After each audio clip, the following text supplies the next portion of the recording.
Friends, normally translation करना बहुत अच्छी बात नहीं होती है, हमेशा हिंदी से इंग्लिश में या किसी भी भाषा से इंग्लिश में, क्योंकि ट्रांसलेशन करते हैं तो आपका ब्रेन जो है ट्रांसलेशन सीखता है। लेकिन फिर भी शुरुआती स्टेज पर इंग्लिश पर ट्रांसलेशन सीखना बड़े कमाल की चीज़ है। इसको आप सीखेंगे और बड़ी आसानी से आप इम्प्रूव कर सकते हैं। इंग्लिश में सबसे इंपॉर्टेंट चीज़ अगर कुछ होती है तो वो होता है उसका मूड। अगर उसकी मूड क्या है आप समझें, जैसे कि मैं एक साधारण से आपको मैंने आपको मूड ट्रैक में भी समझाए थे, है ना। आप मेरे उस वीडियो में जा करके भी बड़ी डिटेल्स में देख सकते हैं। मैं आपको कुछ हिंट देता हूँ, जैसे कि कुछ मूड है, आप अगर इसको समझें कि जैसा मुझे कहना है ताहूँ, आप हमेशा इस ताहूँ के लिए फर्स्ट फॉर्म यूज़ करते हैं, लेकिन मैं कोई काम नहीं करता हूँ तो आप क्या कहते हैं, जल्दी बताइए। हमने कहा सर डोंट कहते हैं, है ना। अगर मैं कहूँ कि मैं जानता हूँ, आई नो, मैं नहीं जानता सर, आई डोंट नो। अगर आपके पास सब्जेक्ट सिंगुलर यानी कि एक वचन और तृतीय पुरुष हो, थर्ड पर्सन हो, तो आप ऐसी स्थिति में वर्ब में एस लगाना कभी मत भूलें। जैसे अगर मैं कहूँ कि मैं जानता हूँ और मैं कहूँ वह जानता है, तो क्या कहेंगे, ही नोस। अगर मैं यहाँ पर कहूँ कि गा गे गी क्या होता है, when you talk about future, हम आपको याद होगा मैंने पढ़ाया था आपको, इसको कहते हैं विल। अगर मुझे कहना है सकता हूँ, तो मुझे बताइए क्या बोलते हैं, आपको याद होगा, इसको कहते हैं कैन। अगर मुझे कहना है ना है, तो इस ना है को इंग्लिश में क्या कहें, जल्दी बताइए, तो इंग्लिश में कहते हैं have to. Is it clear. अगर मुझे कहना है ना पड़ेगा, यानी कि किसी मजबूरी में क्या करें, कल जाना पड़ेगा सर, तो इस जाना पड़ेगा को इंग्लिश में क्या कहते हैं, विल हैव टू। अगर मुझे बोलना है ना चाहिए, देखिए ये सब मूड स्ट्राइक है, आप इसको समझिएगा। ना चाहिए को इंग्लिश में क्या कहते हैं, शुड या मस्ट। ये कुछ एक्सप्रेशन जो है ना, आप सरप्राइज हो जाएंगे जान के, मात्र 40 है, 40। आप इस 40 एक्सप्रेशंस को पढ़े और आप इंग्लिश को सीखिए। मैं इन 6 के साथ आपको कुछ सेंटेंसेस बताता हूँ। ट्रांसलेशन करने का तरीका क्या होगा, ट्रांसलेशन करने का तरीका होगा, फर्स्ट देखिएगा, लास्ट और सेकेंड लास्ट। साधारण तौर पे हमको जो सब्जेक्ट है वो फर्स्ट में मिल जाता है, लास्ट में आपको एक मूड मिलेगा और इसको कहते हैं सेकेंड लास्ट। और फिर देखिए पूरा एरो आप पूरा उल्टा चलाइए। और कभी भी ध्यान रखिएगा, एडवर्ब ऑफ टाइम यानी कि समय या तो वाक्य के शुरू में यूज होते हैं या वाक्य के अंत में। वाक्य के बीच में एडवर्ब ऑफ टाइम का उपयोग यानी समय का उपयोग कभी नहीं होता। रूल देखिए, फर्स्ट लास्ट सेकेंड लास्ट, है ना। थोड़ा फनी है, लेकिन आप लोगों के लिए सिंप्लीफाई करने के लिए हमने बना दिया है इसको।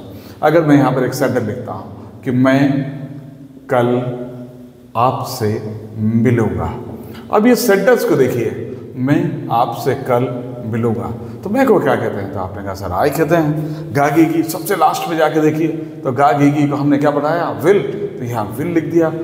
Is it clear. मिलने को क्या कहते हैं, मीट, तो हमने मीट लिख दिया। सेकेंड लास्ट आपको कहेंगे you, I will meet you, और कल को कहेंगे टुमारो, क्योंकि समय या तो शुरू में आएगा या आखिरी में। आप ऐसा भी कह सकते हैं tomorrow I will meet you, है ना।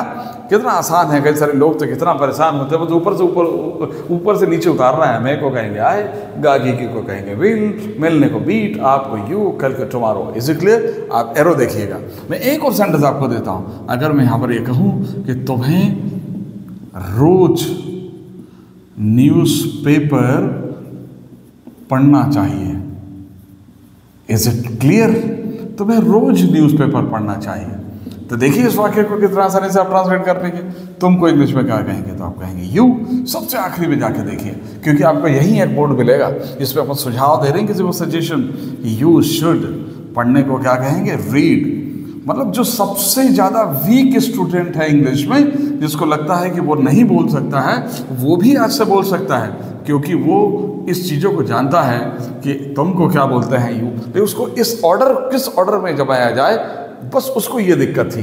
देखिए आप कितना आसानी से बोल लोगे, you should read newspaper every day, first last second last, और इधर से आप शुरू हो जाइए, you should read newspaper every day.